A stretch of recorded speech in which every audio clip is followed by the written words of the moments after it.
আত-তাজিরু সুদুকুল আমিন। নবীদের সাথে আপনি কিয়ামতের ময়দানে উঠবেন। সিদ্দিক দ্বারা উদ্দেশ্য সাহাবায়ে কেরাম। সাহাবায়ে কেরামের সাথে আপনি কিয়ামতের ময়দানে উঠবেন। শহীদদের সাথে আপনি কিয়ামতের ময়দানে উঠবেন। তবে আপনার দুইটি কাজ করতে হবে। এক নাম্বার কাজ, আপনার সত্যবাদিতা থাকতে হবে, আপনার মধ্যে সততা থাকতে হবে। দুই নাম্বার কাজ, আপনার মধ্যে আমানতদারিতা থাকতে হবে। যখন ওই যে ব্যবসার মধ্যে আমানতদারিতার সত্যবাদিতা থাকবে, ওই ব্যবসায়ী কিয়ামতের ময়দানে নবীগণের সাথে উঠবে। সুবহানাল্লাহ। অন্য হাদিসে আল্লাহ নবী বলেন, ইন্নাত তুজ্জারা ইয়াহশারুনা ইয়াওমাল কিয়ামাতি ফুজ্জারা ইল্লা মান ইত্তাকা ওয়া বাররা ওয়া সাদাকা। নবীজি বলেন, ইন্নাত তুজ্জারা ইউহশারুনা ইয়াওমাল কিয়ামাতি ফুজ্জারান। পৃথিবীর মধ্যে যত ধরনের ব্যবসায়ী আছে, সব ব্যবসায়ী কিয়ামতের ময়দানে পাপিষ্ঠ অবস্থা উঠবে, গুনাহগার অবস্থা উঠবে।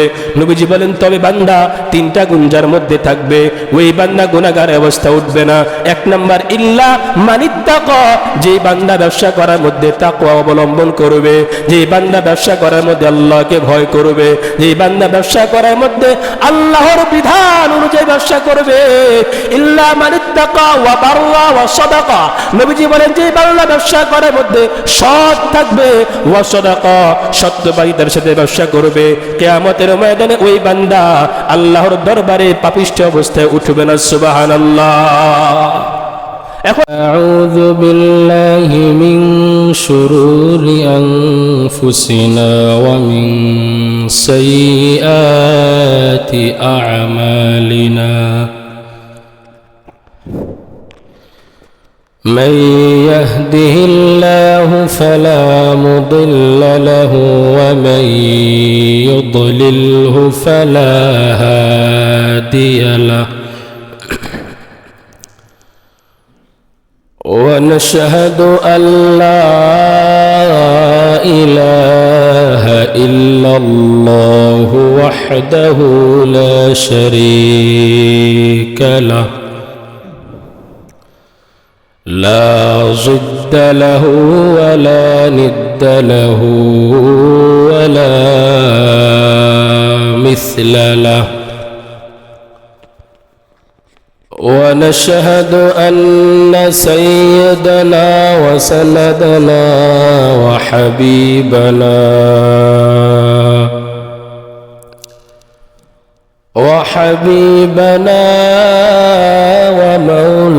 ومولانا محمدا عبده ورسوله الذي أرسله الله تعالى بالحق بشيرا ونذيرا وداعيا إلى الله بإذنه وسراجا منيرا.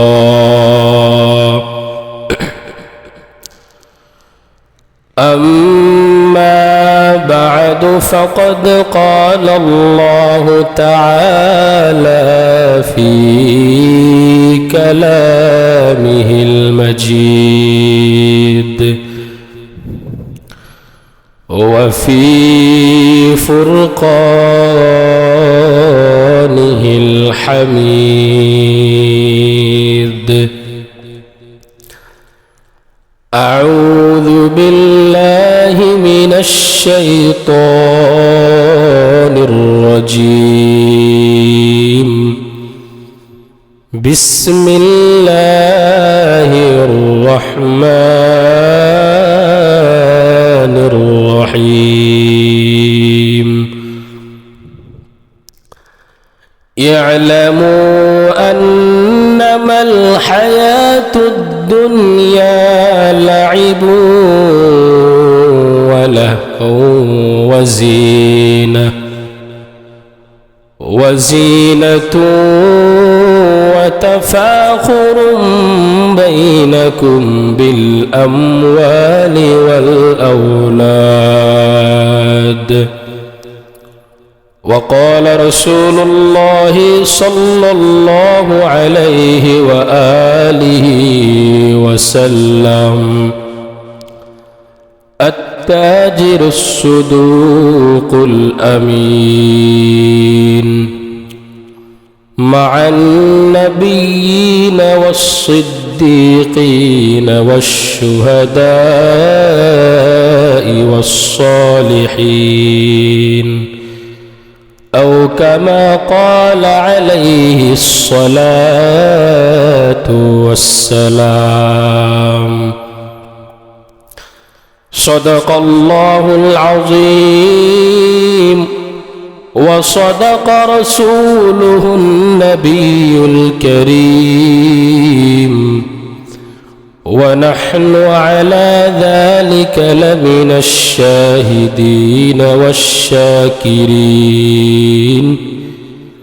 والحمد لله رب العالمين.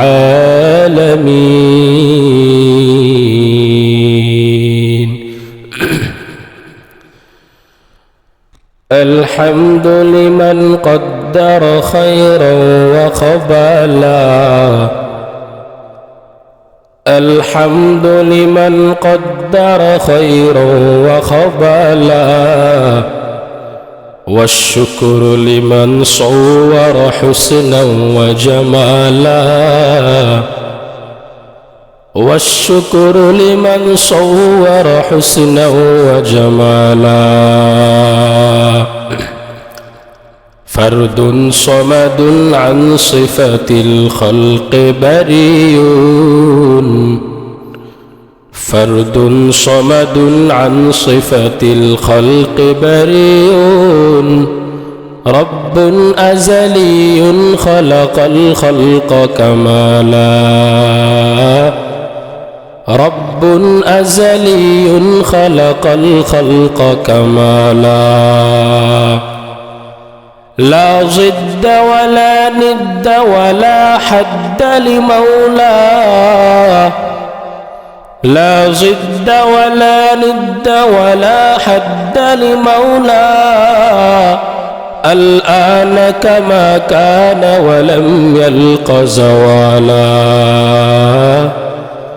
الآن كما كان ولم يلق زوالا আসমানের মালিক এক আল্লাহ জমিনের মালিক এক আল্লাহ আসমানের মালিক এক আল্লাহ জমিনের মালিক এক আল্লাহ সব কিছুর মালিক এক আল্লাহ ইবাদত করব না গায়রুল্লাহ।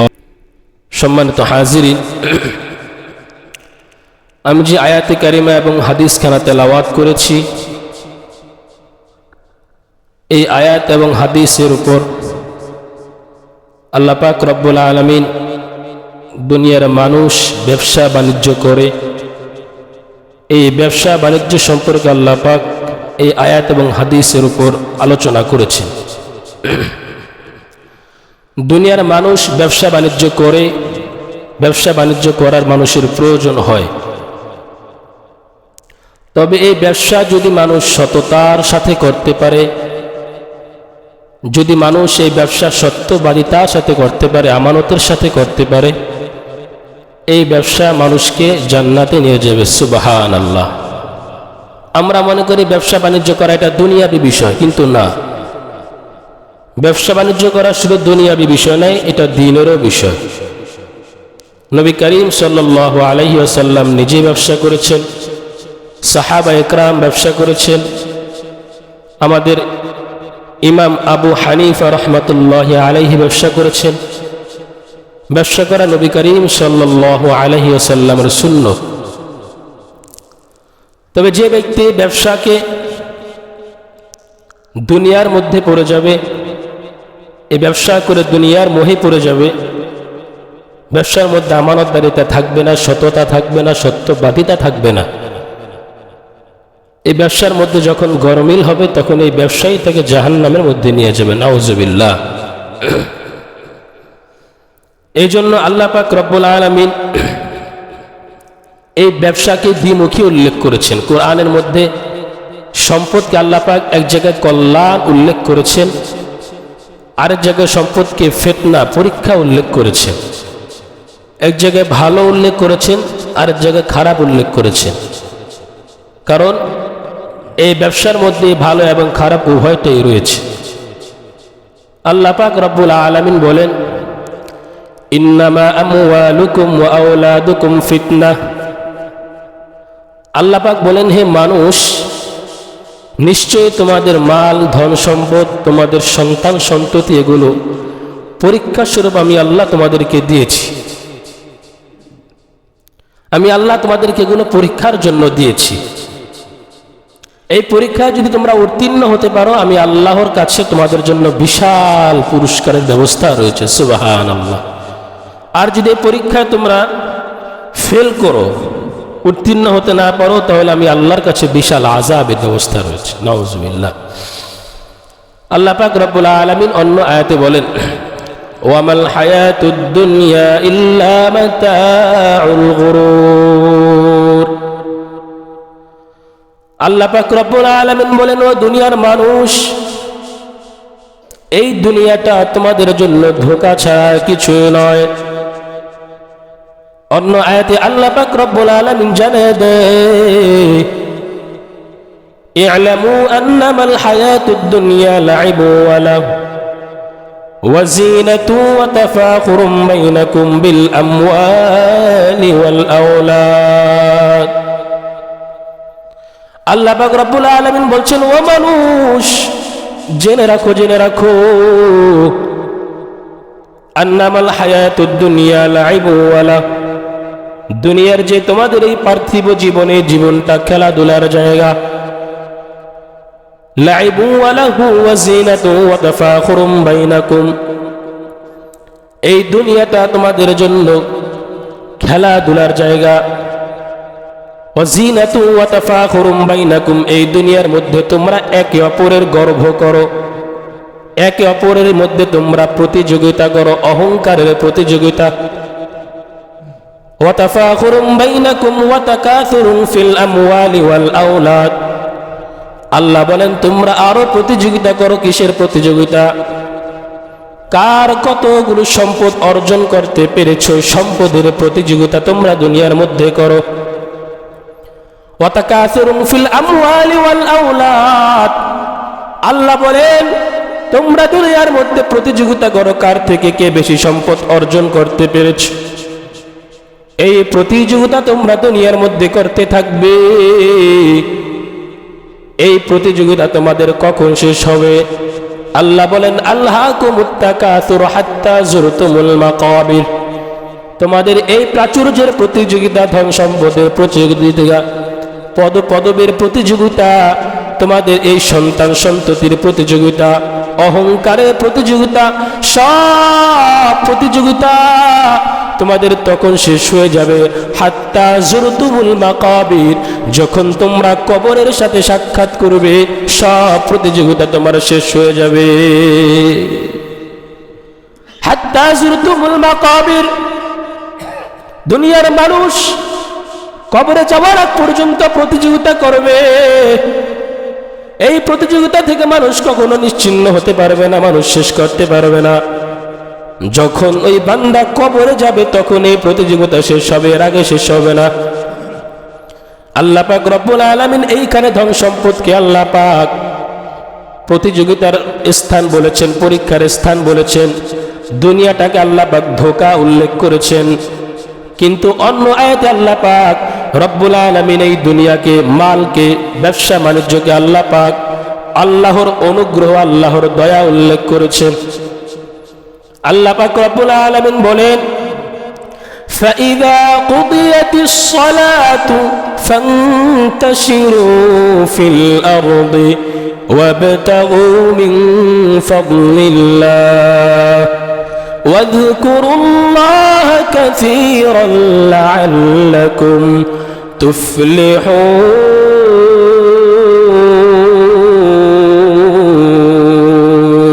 আল্লাহু আকবার।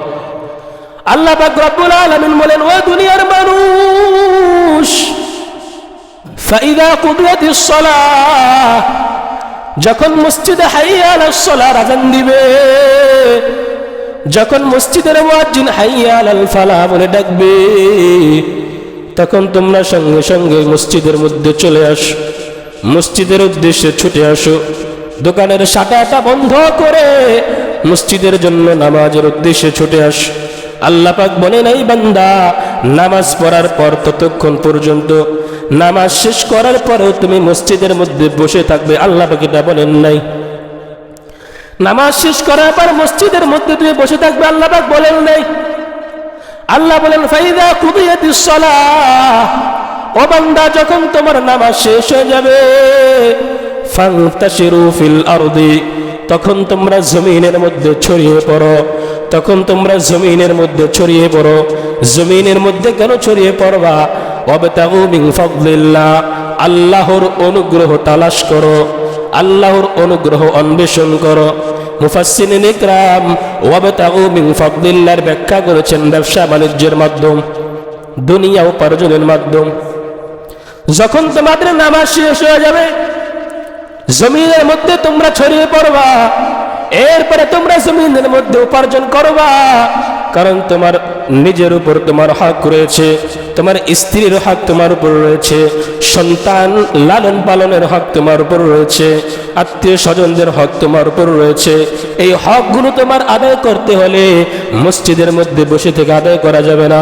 এই জন্য নামাজ যখন শেষ হয়ে যাবে, নামাজ শেষ হয়ে যাওয়ার পর তোমরা জমিনের মধ্যে ছড়িয়ে পড়ে আল্লাহর অনুগ্রহ তালাশ করো, অর্থাৎ তোমরা রিজিকের অন্বেষণে জমিনের মধ্যে ছড়িয়ে যাও। সুবহানাল্লাহ। আল্লাহ বলেন, ওয়াবতাগু মিন ফাদলিল্লাহ, জমিনের মধ্যে ছড়িয়ে পড়বা। তবে জমিনের মধ্যে ছড়িয়ে পড়ার পর আল্লাহকে ভুলে যাওয়া যাবে না, আল্লাহকে ভুলে যাওয়া যাবে না রে বান্দা। কখনো নামাজ গাফিল করা যাবে না, রোজা থেকে বিমুখতা প্রদর্শন করা যাবে না। আল্লাহ বলেন, না না, জমিনের মধ্যে ছড়িয়ে পড়ার পর কি করবে? ওয়াযকুরুল্লাহ কাসীরান লাআল্লাকুম তুফলিহুন। আল্লাহু আকবার। আল্লাহ পাক বলেন, জমিনের মধ্যে ছড়িয়ে পড়ার পর ওয়াযকুরুল্লাহ, আমি আল্লাহকে অধিক পরিমাণে স্মরণ কর। জমিনের মধ্যে ছড়িয়ে পড়বা, এরপর আমি আল্লাহকে ভুলে যাইবা, এটা হবে না, এটা হবে না। আমি আল্লাহকে অধিক পরিমাণে স্মরণ করবা, যাতে করে আমি আল্লাহ থেকে বিমুখতা না হয়ে যাও। ওয়াযকুরুল্লাহ, এই স্মরণ করলে আল্লাহ পাক বলেন, লাআল্লাকুম তুফলিহুন, যদি তোমরা জমিনের মধ্যে ছড়িয়েও আমি আল্লাহকে স্মরণ করো, তাহলে শুনে রাখো বান্দা, হয়তো বা তোমরা সফল বান্দা যারা হয়েছে তাদের অন্তর্ভুক্ত আমি করে দিব। সুবহানাল্লাহ। তাহলে বুঝতে পারলাম আল্লাহ পাক নামাজ পড়ার পর সবসময় মসজিদে বসে থাকতে বলেন নাই। যাও জমিনের মধ্যে গিয়ে রিজিক অন্বেষণ করো, রিজিক তালাশ করো। তোমার স্ত্রীর, তোমার সন্তানদের, পিতামাতার, আত্মীয় স্বজনের হক তোমার উপর রয়েছে। আল্লাহ পাক রব্বুল আলামিন বলেন, ওয়া ইন্নাহু লিহুব্বিল খাইরি লাশাদীদ। আল্লাহ পাক বলেন, দুনিয়ার মানুষ ধন সম্পদের ভালোবাসার মতো, ধন সম্পদের ভালোবাসায় পাগল। আল্লাহ পাক এক স্থানে উল্লেখ করেছেন দুনিয়াটা ধোঁকা ছাড়া আর কিছুই নয়। আল্লাহ পাক অন্য স্থানে উল্লেখ করেছেন আল্লাহর অনুগ্রহ দ্বারা ব্যবসা বাণিজ্য উল্লেখ করেছেন। বুঝলাম না আল্লাহ পাক একই বিষয় কিভাবে দ্বিমুখী উল্লেখ করলেন? আল্লাহ পাক বলেন, আল্লাহ পাক একই বিষয় দ্বিমুখী উল্লেখ করেন নাই। আল্লাহ পাক এখানে একটা বিষয় বুঝিয়েছেন, এই ধন সম্পদটা যদি তুমি মনে করো এই ধন সম্পদ চলার জন্য তোমার প্রয়োজন রয়েছে, ব্যবসা বাণিজ্য তোমার প্রয়োজন রয়েছে, চলার জন্য মালের প্রয়োজন রয়েছে, দুনিয়ার মধ্যে ধন সম্পদ ছাড়া বান্দা চলতে পারবা না। মাল ছাড়া তোমার চলা অসম্ভব, টাকা পয়সা ছাড়া তোমার চলা অসম্ভব। এই টাকা পয়সাটা ততক্ষণ পর্যন্ত তোমার জন্য কল্যাণকর হবে যতক্ষণ না পর্যন্ত এই টাকা পয়সা তোমাকে আল্লাহ থেকে বিমুখ করে না দিবে, যতক্ষণ না পর্যন্ত টাকা পয়সা তোমাকে আল্লাহর থেকে দূরে সরিয়ে না দিবে। ইসলামের বিধিবিধান মানার ক্ষেত্রে যতক্ষণ না পর্যন্ত এই টাকা পয়সা কোনো ব্যাঘাত না ঘটাবে, যতক্ষণ না পর্যন্ত আল্লাহ রাসূলের আদর্শের মধ্যে এই টাকা পয়সা কোনো বাস্তবায়ন করতে ঝামেলা না করবে, ততক্ষণ পর্যন্ত এই টাকা পয়সা তোমার জন্য কল্যাণকর। আর যখন এই টাকা পয়সা ধন সম্পদ আল্লাহ থেকে তোমাকে দূরে সরিয়ে দিবে, যখন এই টাকা পয়সা আল্লাহ থেকে দূরে সরিয়ে দিবে, নবীর আদর্শ থেকে তোমাকে বিচ্যুত করে দিবে, যখন এই টাকা পয়সা ইসলামের বিধিবিধানের বাইরে তোমাকে চলে যেতে বাধ্য করবে, তখন এই টাকা পয়সা তোমার জন্য দুনিয়ার মধ্যে ধোঁকা ছাড়া আর কিছুই নয়। টাকা পয়সা আল্লাহ পাক দুনিয়ার মধ্যে দিয়েছেন, ধন সম্পদ দিয়েছেন, কিন্তু ধন সম্পদকে আপনার উদ্দেশ্য মনে করা যাবে না, ধন সম্পদের পিছনেই পড়া যাবে না। ধন সম্পদ দুনিয়াতে চলতে ফিরতে ধন সম্পদের প্রয়োজন আছে না নাই? জোরে বলেন, আছে না নাই? ধন সম্পদের প্রয়োজন আছে, এই প্রয়োজনটা আপনার লাগবে, কিন্তু এই প্রয়োজনের প্রেক্ষিতে যদি আপনি ধন সম্পদের পিছনেই চলে যান, আল্লাহকে ভুলে যান, তাহলে এই ধন সম্পদ আপনার জন্য কল্যাণ না অকল্যাণ? অকল্যাণ হয়ে গেল না? এই জন্য আল্লাহ পাক একই শব্দ ধন সম্পদের কথা, দুনিয়ার কথা আল্লাহ পাক দুই স্থানে দুইবার উল্লেখ করেছেন। এক জায়গায় বলেছেন কল্যাণ, আরেক জায়গায় বলেছেন অকল্যাণ। এখান থেকে স্পষ্ট বুঝে যাচ্ছে। আল্লামা জালালউদ্দিন রুমি রহমাতুল্লাহ আলাইহি বলেন, ও দুনিয়ার মানুষ, এই ধন সম্পদ হচ্ছে তোমাদের নদীর মতো, ধন সম্পদটা নদীর মতো, আর দুনিয়ার মানুষ তুমি হচ্ছ নৌকার মতো। এই নৌকার যতক্ষণ পর্যন্ত নদীর মধ্যে পানি ছাড়া নৌকা চলতে পারে না, অতএব বান্দা তুমিও ধন সম্পদ ছাড়া চলতে পারবে না। কিন্তু এই নৌকাটা ততক্ষণ পর্যন্ত, এই নৌকাটা বিপদ থেকে মুক্ত থাকবে যতক্ষণ না এই নৌকার পিছনে নিচে পানি থাকবে, নৌকার পাশে পানি থাকবে, ততক্ষণ পর্যন্ত তুমি এই নৌকাটার জন্য উপকার লাভ করতে পারবে। আর যখন এই নৌকার মধ্যে পানি উঠে যাবে, তখন এই নৌকাই তোমার জন্য বিপদের কারণ হয়ে যাবে, ঠিক কিনা? এই নৌকাই তোমার জন্য বিপদের কারণ হয়ে যাবে। অতএব ধন সম্পদ হচ্ছে পানির মতো, তুমি হচ্ছে নৌকার মতো। এই নৌকার পানি যেন নৌকার উপরে না উঠে যায়, উপরে উঠে গেলে তুমি শেষ। আল্লাহ পাক রব্বুল আলামিন দুনিয়ার মধ্যে মানুষ ব্যবসা করে, ব্যবসায়ীদের কথা নবী করিম সাল্লাল্লাহু আলাইহি ওয়াসাল্লাম কি সুন্দর ফজিলতের কথা আল্লাহর নবী উল্লেখ করেছেন। নবী করিম সাল্লাল্লাহু আলাইহি ওয়াসাল্লাম বলেন, আত-তাজিরুস সুদুকুল আমিন মা'আন নাবিয়্যিন ওয়াস-সিদ্দীকিনা ওয়াশ-শুহাদা'i ওয়াস-সালিহিন। নবীজি বলেন, আত-তাজিরুস সুদুকুল আমিন, দুনিয়ার মধ্যে যেই ব্যবসায়ী আত-তাজিরুস সুদুকুল আমিন, সত্যবাদিতার সাথে, আমানতদারিতার সাথে যেই ব্যবসায়ী দুনিয়ার মধ্যে ব্যবসা করবে, মা'আন নাবিয়্যিন ওয়াস-সিদ্দীকিন ওয়াশ-শুহাদা'i ওয়াস-সালিহিন, নবীজি বলেন ওই ব্যবসায়ী কিয়ামতের ময়দানে নবীগণ, সিদ্দিকগণ, শহীদগণ এবং সালেহ যারা ভালো ভালো বান্দা আছে, এই বান্দাদের সাথে ওই বান্দা কিয়ামতের ময়দানে উঠবে। সুবহানাল্লাহ।